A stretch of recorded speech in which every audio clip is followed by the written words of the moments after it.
गजेंद्र जी, एक मुझे ध्यान है कि एक आईआईएम के प्रोफेसर धीरज शर्मा जी की एक रिसर्च आई थी और वो रिसर्च ये कहती थी, उस रिसर्च में बहुत विस्तार से उन्होंने हिंदी फिल्मों पे 60, 70, 80, 90 के दशक पे हिंदी फिल्मों पे उन्होंने रिसर्च किया और उस रिसर्च के जो परिणाम थे वो ये कहते थे कि करीब 70% जो फिल्मों में जो जो ब्राह्मणों का चरित्र दिखाया जाता है वो उनको कैरेक्टरलेस दिखाया जाता है।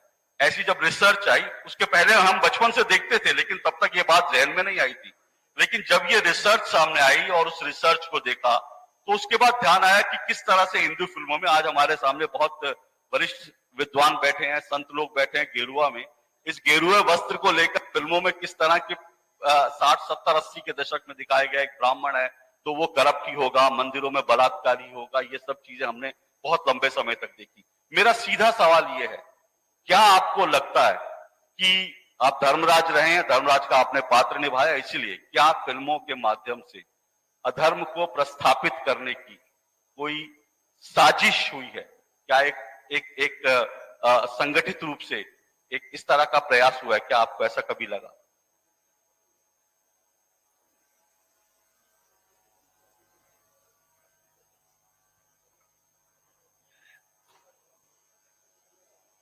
हर हर महादेव। यहां पर उपस्थित तमाम संत समाज को मैं दंडवत प्रणाम करता हूं। जितने भी कला के प्रेमी यहां उपस्थित हैं उनको भी दंडवत प्रणाम करता हूं। और मुझे बड़ी खुशी है अशोक जी कि आपने पहला पांसा धर्मराज युधिष्ठिर की तरफ फेंका है। आपका सवाल बहुत ही वाजिब है। एज एन ऑडियंस हमको 70s 80s में ये समझ ही नहीं आया कि जो किया जा रहा था धर्म के नष्ट करने के लिए, धर्म को हानि पहुंचाने के लिए, विशेष तौर पे हिंदू धर्म को नुकसान पहुंचाने के लिए जिस तरह की फिल्में बनती थी, जिस तरह के किरदार, आप कभी नोट कीजिए पुरानी फिल्मों में नौकर का नाम रामू होता था, लखन होता था और ये जानबूझ के रखा जाता था, लेकिन वो ऑडियंस को बहुत देर में समझ आया। जैसे जैसे सिनेमा डेवलप होता चला गया, ऑडियंस की भी समझ बढ़ती चली गई, तब जाके ये समझ में आया। अशोक जी, हमारी फिल्म इंडस्ट्री जो है बेसिकली छोटे भारत का दर्शन करवाती है। वहां अगर सकारात्मक लोग हैं तो नकारात्मक लोग भी हैं, उस विकृति के लोग भी हैं जो ये चाहते हैं। आप अगर गौर करें तो देखिए, राजपूत को हमेशा शराबी कबाबी दिखाया गया है। ठाकुर जो होता है वो इस तरह के काम, मुझे नहीं लगता कोई ठाकुर, आप राजस्थान के इलाके में जाएं, दूसरे इलाकों में जहां जाएं तो ठाकुर यही काम करते रहते हैं। ये जानबूझ के किया गया, हमारी संस्कृति को नष्ट करने के लिए, हमारे धर्म को चोट पहुंचाने के लिए। और जैसे जैसे आज भी ऐसे लोग हमारी फिल्म इंडस्ट्री के अंदर मौजूद हैं, बट वो एक बहुत छोटा सा सेक्शन है। मैं उदाहरण के तौर पे अशोक जी आपको अगर कहूं तो जब मेरा एफटीआई में अपॉइंटमेंट हुआ था, जो विरोध हुआ था वो किस लिए हुआ था? क्योंकि इस मानसिकता का एक व्यक्ति वहां पे अपॉइंट किया गया। बहुत सारे भविष्य वक्ता पैदा हो गए इस देश में। गजेंद्र चौहान ये सीट नहीं संभाल सकते, गजेंद्र चौहान इस लायक नहीं है, गजेंद्र चौहान की नॉलेज इस लायक नहीं है। और उसी गजेंद्र चौहान ने पार्टी के आशीर्वाद से, विचारधारा के आशीर्वाद से, देश के संत समाज के आशीर्वाद से मैं वो कागज आज साथ में लेकर आया हूं अशोक जी, ये बताने के लिए कि जब जिम्मेदारी दी जाती है तो उसका परिणाम क्या होता है। ये कैग रिपोर्ट है 2017 की और इसमें विशेष तौर पे लिखा हुआ है, आप गूगल पे जाके इसको सर्च कर सकते हैं, एफटीआई रिपोर्ट 2017 कि गजेंद्र चौहान के टाइम में एफटीआई में बहुत डेवलपमेंट हुई। जोरदार तालियां हो एक बार। ये फर्क पड़ता है जो एक सही व्यक्ति सही जगह पर, लेकिन नैरेटिव क्या सेट किया जाता है, ये वो काम है अशोक जी जो पिछले 60 साल से एफटीआई में पेंडिंग थे। तो मेरा मानना ये है कि ऐसे लोग हैं इस देश में, अभी भी हमारी फिल्म इंडस्ट्री में हैं, जो इस तरह की फिल्में बनाते हैं। उनको रोकने के लिए सिर्फ हमको इतना करना होगा कि हम उनकी फिल्मों को नकारें, उनकी फिल्मों को ना देखें, उनकी फिल्मों को जब तक फाइनेंशियली लॉस नहीं होगा तब तक ये रुकेगा नहीं।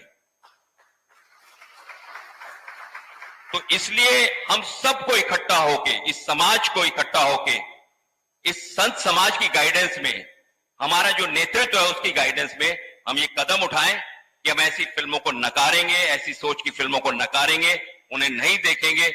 वही पैसा हम किसी अच्छे काम में लगाएंगे। उस फिल्म को देखने के लिए 300 रुपया लगाते हैं, तो क्यों ना हम अच्छी जगह जाके किसी को दान पात्र में डाल दें। तो जब तक उनको ये चोट नहीं पहुंचेगी, फाइनेंशियल चोट नहीं पहुंचेगी, वो इस तरह की हरकतें करते रहेंगे। गजेंद्र जी, आपने शायद सही कहा, इसलिए हम देखते हैं आज एक विरोध स्वरूप में इस तरह की एक हम सोशल मीडिया पर देखते हैं, एक पूरा अभियान भी चलता है। लेकिन क्योंकि आप इनसाइडर है, हम लोग तो आउटसाइडर हैं। आपने कहा छोटा वर्ग है, लेकिन हमको लगता है ये वर्ग बहुत ताकतवर है। रूपा, मैं इसलिए पूछ रहा हूँ क्योंकि रूपा जी, बहुत सारे अभिनेता अभिनेत्री ये हम अक्सर सुनते हैं कि बहुत प्रतिभाशाली हमने देखा आए, लेकिन उनकी प्रतिभा को वो सम्मान नहीं मिला। हम सुनते हैं कि जब तक आप किसी खान गैंग में नहीं होंगे, जब तक आप किसी कपूर खानदान के उसमें नहीं होंगे, तब तक आपको, अभी तो सुशांत सिंह राजपूत के मामले में कितनी सारी चीजें हमने देखी कि कला जगत में, बॉलीवुड में क्या कुछ हो रहा है और किस तरह से प्रतिभाशाली सुशांत सिंह राजपूत एक छोटे से जगह से आया हुआ एक था, उसको किस तरह से बड़े बड़े जो स्टार किड थे वो सार्वजनिक रूप से उसका मजाक बनाते थे। तो ये इसको आप कैसे देखेंगे? क्या आपको लगता है ऐसा होता है? नमस्कार अशोक जी, आपके सवाल के पीछे इसका जवाब तो है, देती हूं मैं, लेकिन इसका एक बैकग्राउंड है जो मैं आपके समक्ष रखने की कोशिश करती हूँ। वो है कि हमारे हिंदू समाज के लोग जो आज मॉडर्नाइजेशन के लिए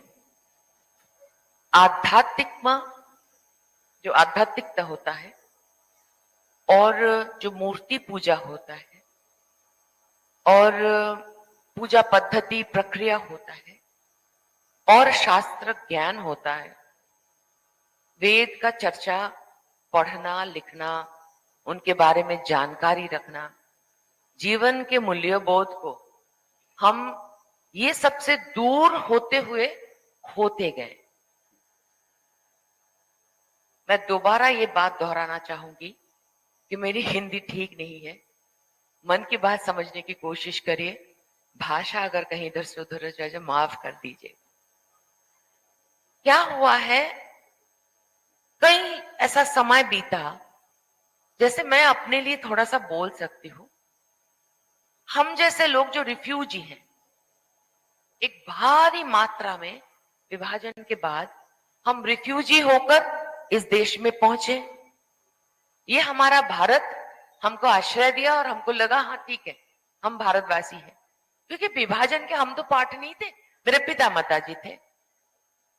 तो उनसे सुनते हुए हम जैसे कुछ लोग जो कठिनाई झेलते झेलते झेलते झेलते जिंदगी की दिन का कमाई, छोटा मोटा खाना पीना मिल जाए, 2 वक्त का चावल मिल जाए, सर के ऊपर छत मिल जाए, ये सब का बंदोबस्त हमारे देश में था नहीं। आज जो आपको सब दिख रहा है ना, ये सब था नहीं। तो अब हमसे पूछिए कि जब छोटी सी उम्र में 5 साल 6 साल की उम्र से मुझे ये समझना पड़ता था कि मैं अपने पिताजी के या माताजी के लिए एक छत कहां से ढूंढ के लाऊं, है ना। तो ये आज हमको सब मिल रहा है, आज हम बड़े शक्तिशाली देश बन गए हैं, लेकिन ये हमारा समाज किसी जूझते लड़ाई लड़ते लड़ते हम लोग अपना राह खो बैठे थे, जान ही नहीं पाए। जैसे गजेंद्र ने भी कहा ना, हम समझ ही नहीं पाए, हम लोग रोटी की दौड़ में रहे और हाँ, ये सब चीजें कहीं, क्योंकि हमको तो खाना नहीं मिलता था, हमको पढ़ना, पहनना, स्कूल जाना, कॉलेज जाना, कहाँ झंझटे जिंदगी में झेलते रहे, हम समझ ही नहीं पाए, पिता माता से सुनते रहे। लेकिन ऐसे दौरान में हम बहुत सारा चीज खो दिए हैं। आज हमारे पास वक्त है, वक्त है गजेंद्र के साथ मैं बिल्कुल सहमति रखती हूं कि हमारा मान सम्मान जो खत्म कर देने का इतना बड़ा प्रयास हुआ है, ये आज हम साबित कर रहे हैं कि प्रयास नेगेटिव था, लेकिन नेगेटिविटी हमारे में ला नहीं पाया है। आज भी इस विषय को लेकर चर्चा करने की हमारे पास हिम्मत है। हम शुरुआत कर रहे हैं। पिछले कई सालों से इस विषय में चर्चा होने लगी है और ये भी सही है कि चलो हम लोग बड़े टॉलरेंट हैं, बड़े शांत हैं। हमने क्या एक्सेप्ट किया है? हमको अपमान करते जाओ, हम पर हंसो। देखिए, अपने पर हंसना अच्छी बात है, खुद पर हंसना ठीक है, लेकिन अपने धर्म पर, अपने संस्कार पर हंसने के लिए किसने आपको परमिशन दे दिया भाई? क्यों? ये सवाल आज हमको करने का समय आया है और ऐसे चीजों से हमको दूर रहना है। हिंदू धर्म से हमने ये सीखा है अपना भाषा मार्जित रखना, अच्छे भाषा प्रयोग करना। तो बेस्ट पद्धति क्या है? उनसे दूर रहो, अपने मीठी भाषा से समाज के पास ये वार्ता भेजो कि इनसे दूर रहे, इनकी तरह भाषा प्रयोग न करें, दूर रहे और इनके कोई काम के साथ अपने आप को ना जोड़े, ना देखे फिल्में, वो ना खरीदे वो किताब, उनको फ्री में पब्लिसिटी ना दे, फ्री में पब्लिसिटी ना दे। अपना काम आगे चलते जाए, बढ़ाते जाए। देखिए, जब अच्छाई शांत हो बैठता है ना, बुराई सर उठा के कूदते लगता है। तो बेस्ट है, जो मुझे लगा कि शांति से अपना शास्त्र ज्ञान, व्याद, वेद, शिक्षा पद्धति, हमारे चर्चा का विषय, ये सब हम अपने आप से जुड़ते रहे। आध्यात्मिकता बांग्ला में इसको कहते हैं आध्यात्मिकता। हिंदी शब्द मुझे इतने अच्छे से पूरा नहीं आ रहा है, कुरुक्षेत्र तो मैंने सीख ली थी। तो आध्यात्मिक जो फीलिंग है, अनुभव है, ये जिन्होंने पाया है वो जीते जीते स्वर्ग के नजदीक पहुंच चुका है। मैं बात करती हूँ ना, मैं इनकी गाना सुन रही थी नवरात्रि में जो उन्होंने गाना गाए हैं।